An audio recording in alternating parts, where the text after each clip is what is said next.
Hey friends, it's Anna. Welcome to another video. Today we're going to be getting ready for May by setting up our journals with this beautiful and dainty butterfly theme that's perfect for spring and summer. This setup was actually pretty simple and relaxing to create, but it turned out absolutely stunning, so I can't wait to share it with you guys. Grab some tea or coffee, get cozy, and let's get journaling. Before getting started on our May cover page, I'm flipping back through April so we can fill in one of my new favorite spreads to do at the end of each month. This is my April memories, where I can create a little time capsule in my journal. And this is the perfect opportunity to introduce you to the sponsor of today's video, Liene. Liene is a company dedicated to crafting memories one print at a time by offering a variety of photo printers. I'm going to be using their 2x3 portable printer so I can super easily print some pictures for this spread. The printer is smartphone compatible and offers a stable Bluetooth 5.0 connection, so all I needed to do to get started was download the Liene app and connect it to Bluetooth, which was super easy. I just followed the instructions on the app. From there, you can select the photo you want to print and edit it in the app. There are several different frame options, including even a Polaroid frame, which is really cool. I opted for just the standard white frame for the pictures on this spread. The app also has several filter options for the photos and all the basic enhancement features like brightness and saturation. I'm going to bump up the contrast a little on this photo. And then when you're done editing, it only takes about 20 seconds to print, and the photo is instantly ready, so you don't have to wait 10 minutes to look at it or anything like a Polaroid. The photos are 2x3 inches with a glossy protective polymer overcoat and sticky back paper. So what's really nice is that it's self-adhesive, so I can just peel off the back and stick it straight into my journal, basically turning my pictures into stickers if I want. I was very pleasantly surprised with the color and clarity of the photo. I'm using Liene's basic zinc photo paper, which prints in color or of course black and white, but this printer is also compatible with their monochrome paper if you want to print in black and white with a film-like feel. I think my favorite thing about this printer though is that it uses zinc zero ink printing technology, so you don't need to buy or restock any ink. All you need is the photo paper, which is water resistant, tear resistant, and dry to the touch. You see me rub all over the photos to paste them in, and they didn't smudge at all. I feel like this printer would also be perfect for scrapbooking or daily journaling, or especially travel journaling. It's very compact and portable, super easy to slip into your pencil case and bring on the go. It comes with a Type-C charging port and can print about 30 photos per charge. I'm actually planning on bringing it with me on a trip at the end of April, so I'm going to save this right page of the spread for those photos. If you also want to start including more memories in your journals, be sure to go to the link in my description to check out this 2x3 printer and Liene's other products. I am already loving this memories spread, so thank you so much to Liene for sponsoring this video and supporting my channel. Now let's go ahead and flip to May and get started on our cover page. I'm writing the title for the month with this hard tip Tombow Furunosuke brush pen, and then we're going to add a half border of butterflies to surround the text. We're actually going to add the color first. I'm using several Tombow brush pens and going for a subtle and warm color scheme. The reason I'm adding the color first is that I figured it would be easier to add some shading without having to worry about smudging the black fine liner, and it was definitely nice to be able to use as many strokes as I wanted to get a nice ombre effect of darker in the middle and lighter on the outer edges of the wings for this first yellow butterfly.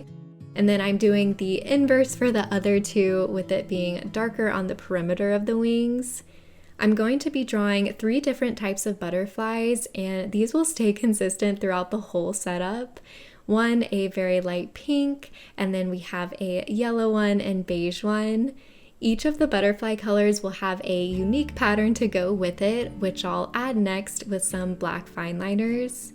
I'm using a thicker width to trace the outline, 0.3 millimeters, and then you'll see I also ended up switching from my Staedtler pen to a Sakura Micron because the Staedtler pen had just about run out of ink.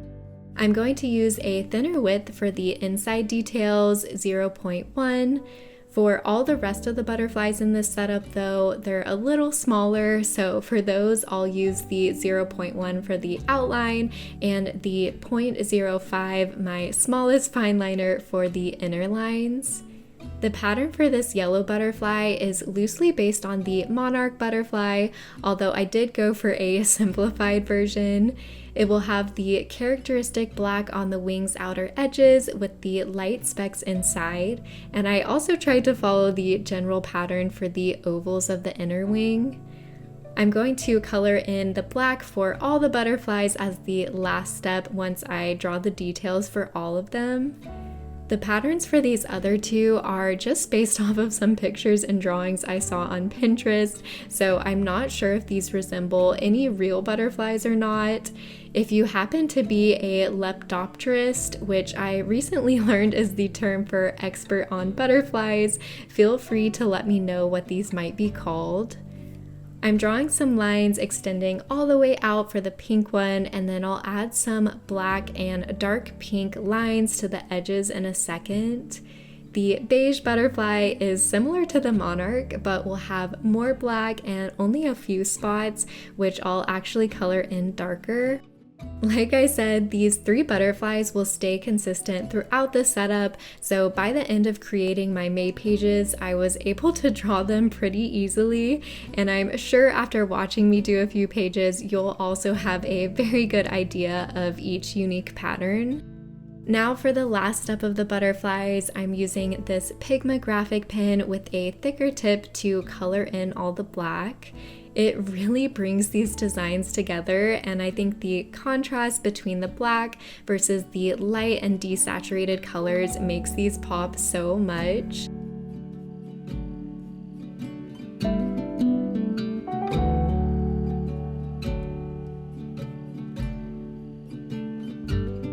Instead of coloring in a portion of the pink butterfly, I'm just adding some black ridges on the edges of the wings, and then I'll use a darker pink Tombow pen to add another layer of ridges and some dots in the top two wings.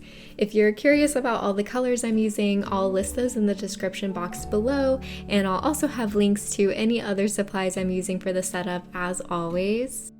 To fill in some of the negative space between the butterflies, I'm adding some very simple leaves with a slightly darker beige.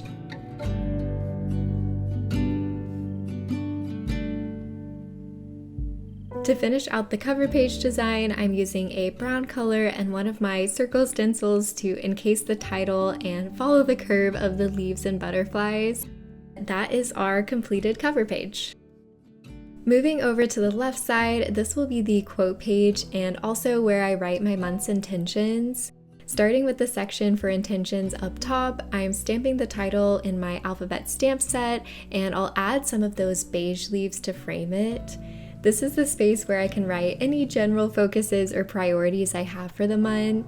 Maybe it's that I want to prioritize some spring cleaning tasks on the weekends this month, or I want to change up my exercise routine. This gives me space for general thoughts like that to help me frame my month. If you saw my plan with me last month, you know I'm in the midst of trying some of the original bullet journal method spreads created by writer Carol. In his book, he talks a lot about mindfulness and intentionality, and although he doesn't have a specific intention spread in his monthly setup, some of the upcoming spreads will be based on his original method. So I'm excited to talk with you guys in the next pages about how I've been liking using some of his spreads so far. Below the space for intentions is where I'm going to add the little reminder, good things take time. That's something I've been telling myself a lot lately as I've been working on some bigger projects. I wrote it in a calligraphy font based on the Something Script font in Canva. I've been obsessed with writing in this font lately. I think it's so pretty. And then on the corners of the grid containing the quote, I'm going to draw a butterfly and caterpillar. I know the metaphor behind a caterpillar transforming into a beautiful butterfly is kind of cliche, but I thought it fit perfectly with this quote. And I forgot to fill in the color and the shading first, so that made the butterfly a little more difficult, but I did remember to add the color before adding all the black into the caterpillar. When looking for inspiration photos, I found a lot of the monarch caterpillar, so I decided to create the patterns based off of that one and draw another monarch butterfly to match it.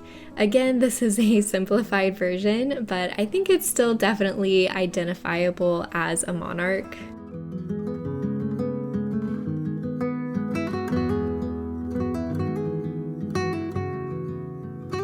Okay, now for the final step of these cover pages before we flip over to our May calendar.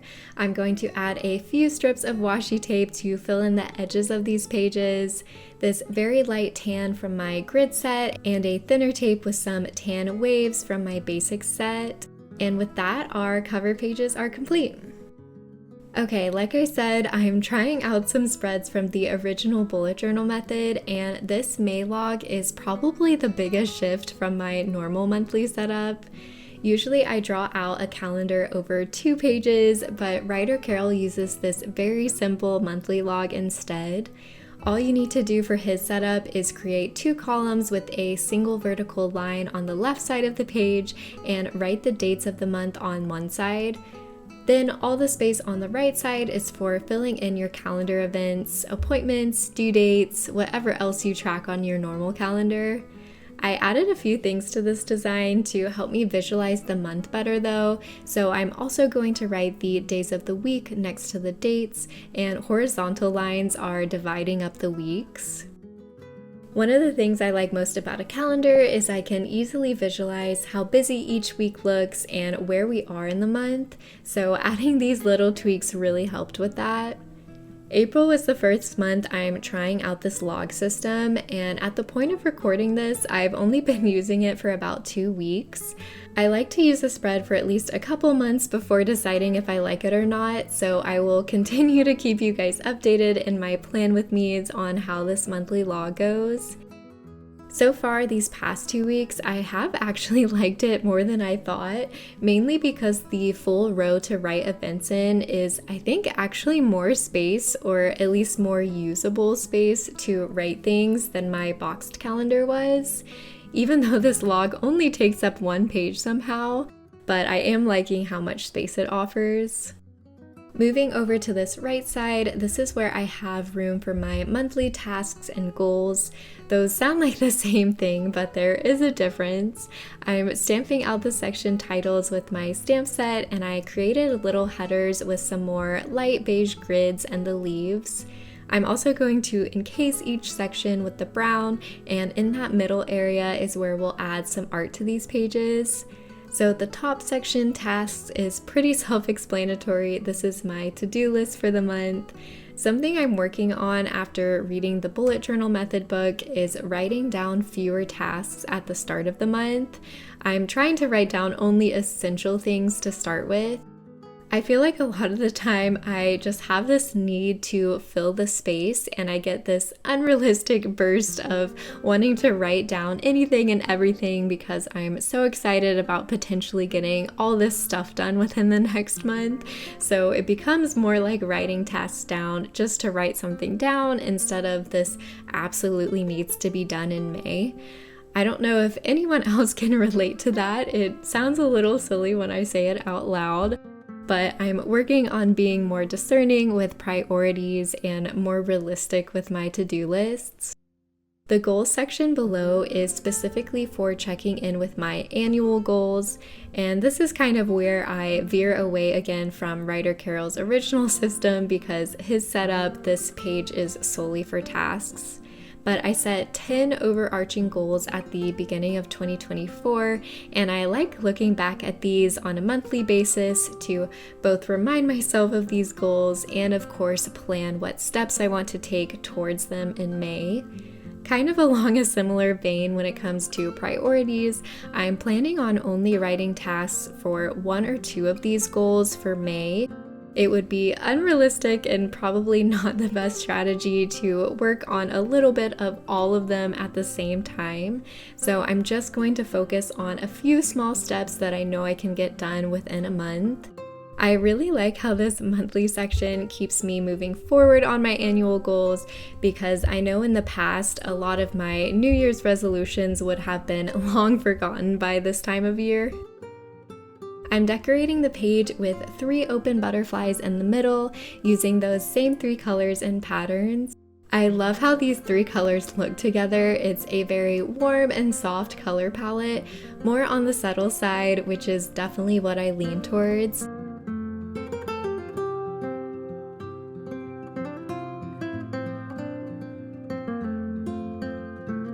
And that's my completed May log and tasks. Next up, we have 2 tracker spreads for the next 2 pages, starting with my sleep log on the left side. I've been using this log design for a few months now and really like it, since sleep is the habit I am trying to prioritize right now. I literally can't remember a time in my college or adult life that I haven't thought I need to be getting more sleep or be on a more routine sleep schedule. So this is the year I'm going to finally try to establish this habit. I've also been very slowly reading my way through Why We Sleep by Matthew Walker, and boy does it scare you about the dangers of not getting enough quality sleep. So I set up my log with a box on the left and a little section for notes on the right. The x-axis of the box is for hours of the day and the y-axis is for days of the month. So for each day, I use a few different brush pen colors to color in the hours I was sleeping, doing my morning routine, and when I started work in the morning. You can see I'm making a key for the different colors at the bottom. I like to track my morning routine and work start time because those are some things I'm also working on which are affected by my sleep schedule. I've been using the notes section to record things like how tired I am, if I had trouble sleeping, but I think in May I'm going to exclusively record why I went to sleep at the time I did, because I've realized from this log that really my biggest issue is the simple act of putting down whatever I'm doing in the evening to go to bed at the time I want, even if I'm feeling tired. There's just always a chore I want to finish, or in the case of last week, my husband and I are rewatching Avatar: The Last Airbender right now, and we kept on telling ourselves just one more episode. Anyways, for the art on these pages, I'm adding some butterflies and leaves on either side of the title.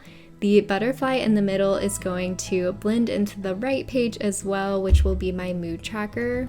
I think it's been about a year now that I've been using the 1 line a day method for my mood tracking. It's a very simple layout, actually almost the exact same as the May log. I have 2 columns with the dates and days of the month to the left, and the space on the right is for writing anything I want about my mood. I can write multiple moods, or if there's a particular reason why I'm feeling a certain emotion. And to be able to quickly summarize my mood tracker at the end of the month, I also add a color key at the bottom. So at the end of May, I can use these colors to highlight their respective moods and get a general overview of how I was doing that month. I'm realizing now that with the sleep tracker and May log, so many of my spreads have a very similar log format, but I kind of like that because it adds some uniformity, and also it's really easy to look at what each spread is tracking side by side and make comparisons. Like, I can look at my mood for a certain day, look directly over to see what my sleep was that night, and also flip back to look at my May log and see what events were actually happening that day. So that's kind of cool to be able to easily compare them like that. Also, with these log formats, they're very minimal, so it makes the monthly setups very easy, and I can devote a little more time to the art. I'm finishing up the decorations on these spreads with another butterfly on the other side of my mood title, and once that's filled in, we'll flip over to the last spread for the setup.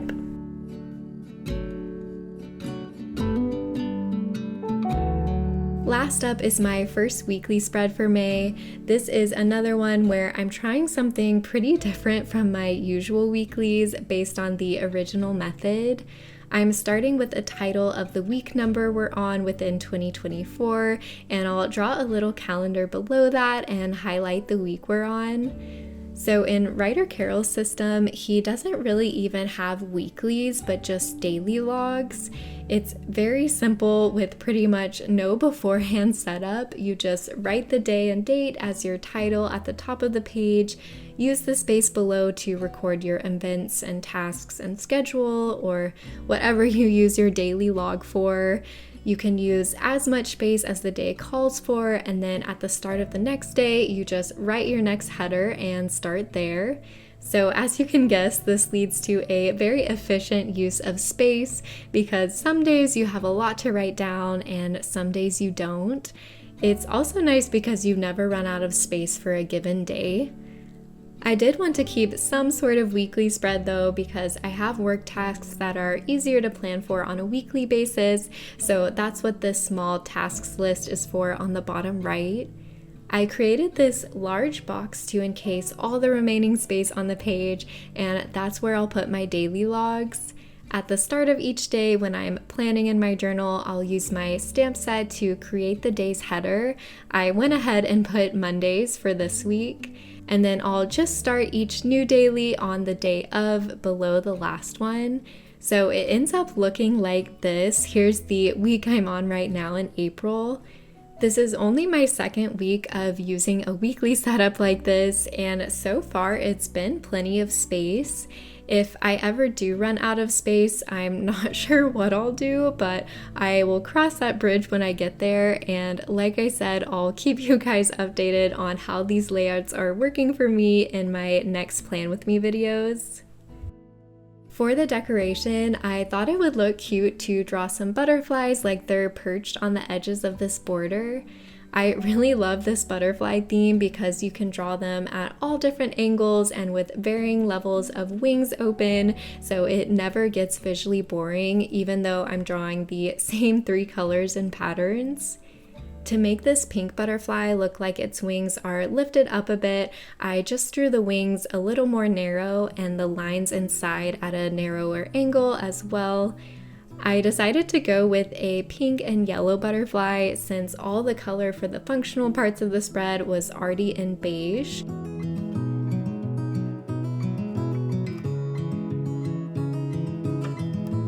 And that is my completed May bullet journal setup. We'll do a final flip through in a second. I hope you guys enjoyed this butterfly theme as much as I did. It was deceptively simple to draw, and I love this muted color palette. Be sure to use the link in my video description to check out Liene's photo printers. Thank you guys so much for watching. Feel free to subscribe to follow along in this journey of trying out new spreads. I wish you a beautiful start to May, and I'll see you again soon.